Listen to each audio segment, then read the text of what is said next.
Hey guys, welcome back to my channel. As you can probably tell from the title, today's video is going to be my February wrap up and my March TBR/hopefuls. This video is a little late, I am aware, but we'll just pretend that it's fine. Let's start with the books that I read in February.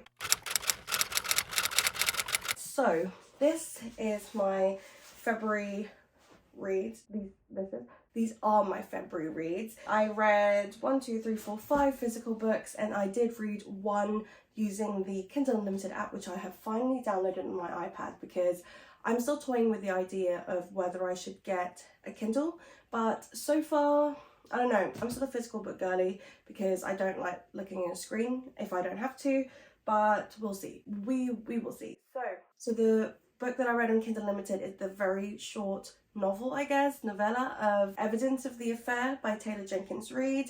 It was quick, literally I think it's like 50 pages and they're all letters, but it was really good because, like I said, it's such a short book and it's all letter forms, but I wish that there was more to that book, and I actually gave that one 4 stars. So before I go ahead with my physical books, I thought I would quickly mention the fact that in February I decided that I was going to do a video, like a reading vlog of reading only books that were based on love for the whole month. Usually people do it for the week, but your girl has a full-time job, so I wasn't able to do that. The reason why I haven't uploaded that video, even though like this video is overdue, is because I hit a reading slump and I haven't finished the last book of that series. So you know what, I will cheat and I will finish that book hopefully by the next few days and then get that footage up for you. So let's just ignore the fact that that's probably going to come up at some point this month, as in March. Disclaimer done. Book number 1 of February was Alicia Thompson's Love in a Time of Serial Killers. We follow our main character, Phoebe, who is having to clear out her dad's house, and then her love interest is this guy next door who she actually doesn't know if he's like a serial killer because she's getting that kind of vibe from him. This was cute. I gave this one 3 stars, which I've mentioned in my videos before that if I give a romance book like 3 stars, that's like a regular 4 star, if that makes sense. I really enjoyed this. I thought it was just like quite lighthearted. This was spicy. Maybe I'll say like 3 out of 5 chilies in spice, but I like the extra but it's like the extra something in the form of her being obsessed with like serial killers, because if, like everybody who went through the phase of like, oh my god, like true crime, etc, obviously without romanticizing actual serial killers because they are scumbags. If you're into like the true crime genre, a lot of references are made in this book.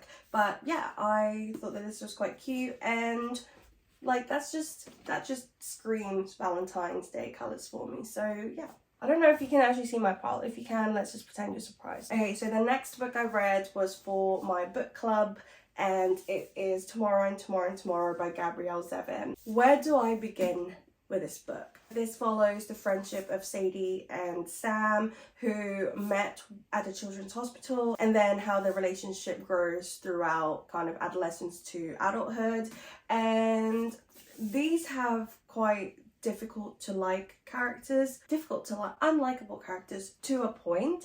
I know a lot of the girls who read this made that comment quite often, but I absolutely loved this. First of all, I love video games, so there was that aspect to it that I really enjoyed, but just the depths of the relationships in this was just wild, and sometimes the unlikableness, like the unlikable traits of the characters, made you look in the mirror a little bit. I definitely felt Sadie when she would be woe is me, when she's upset no one else is allowed to be upset kind of thing. But I honestly really enjoyed this. I gave this one 5 stars easily. I highlighted quite a few pages. I think I would have highlighted more had I not been so into the book. A lot of the things that stood out for me, and specifically with the book, was the representation of Eastern Asians. We do have Japanese references, we have Korean references, and I'm from the Philippines, but I think in general, Eastern Asians also have a really difficult time finding their place in the Western society. So it was really nice to kind of see that here, and there were a lot of things that highlighted that sense of wanting to belong. And I don't know, I just honestly would recommend this to anybody and everybody. It's just a beautiful book, honestly, it's just a beautiful book, and I'm so glad that I borrowed my little brother's copy. Okay, so the next book that I read was JC Lee's Booked on a Feeling. First of all, does this cover not scream Valentine's Day? Like, there is something about the pink and red colorway that just does it for me, honestly. This is actually the third book in a series. I think it's like their small town romance series, but this follows our two Asian characters, which is so cute because I think, like I just said, you don't really see a lot of Eastern Asian representation, but I am so happy that we get it in this book. I also love the fact that it involves kind of bookish things like a bookshop, reading, classics, etc, etc. So this is friends to lovers, which is probably my least favorite trope because, I don't know, I'm just not a fan of friends to lovers, but this one was actually quite cute. This also was surprisingly spicy. I don't know why I didn't expect it. Like, this is like a 3.5 4-star, a 3.5 spice probably. The book overall I did give 3 stars. So we follow our main character, our female main character, who is like this high-strung lawyer from the city, and then she goes back to her hometown, of course, where our male main character is, I think he runs a brewery with his family, but it's not his life calling. He's been in love with her, and then kind of just how they get together. It was a bit weird because obviously they fall in love. Like, no one's like they do, but it's a bit weird how they kind of just like jump into it like that in a way. But I don't know, maybe just friends to lovers, just I don't get it. But either way, I enjoyed it and I gave it 3 stars. Okay guys, the next book that I read, I just absolutely ate up because it is Ricochet by Kristen Becker Ritchie. Like, I'm sorry if I'm being really weird because this book, this series just absolutely gives me life. I really wish I didn't feed into this hype, but I am. I'm eating that up because Ricochet, I've heard a lot of people say that it's like their least favorite, and I can't really tell you too much about this because it's a spoiler for the first book, and if you haven't read the first book, then I'm not trying to do that for you. But best believe I literally read this in less than, I think, 18 hours, and for me that's a long time because I also slept in that time. Honestly, I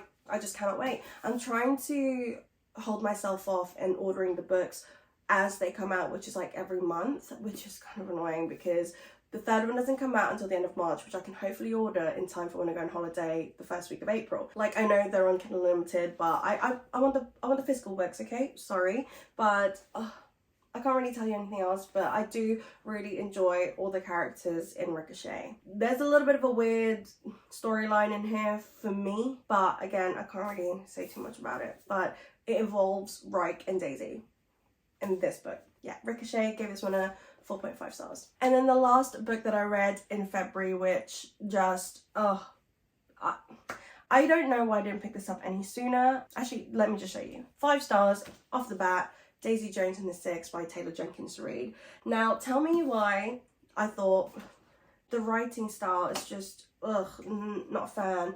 Considering I loved Evelyn Hugo, I absolutely loved it. I just was like, I haven't read anything that was like interview style, and so I didn't know how that was going to go.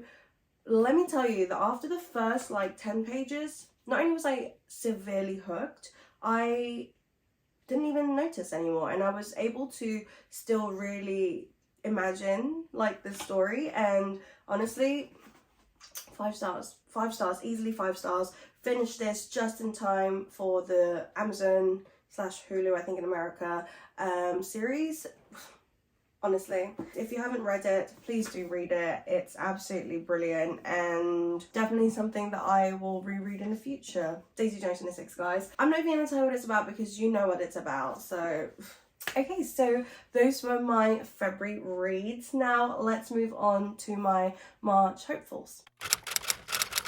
I say TBR, but chances are I'm not going to read all of them, but I'm hoping to get through a big chunk of them because I've got quite a few books in here that I am super excited about. Let's start with the book that I am currently reading already because it's like the first week of March, but it is My Year of Rest and Relaxation by Tasha. So this follows our main character who is basically trying to sleep throughout the year.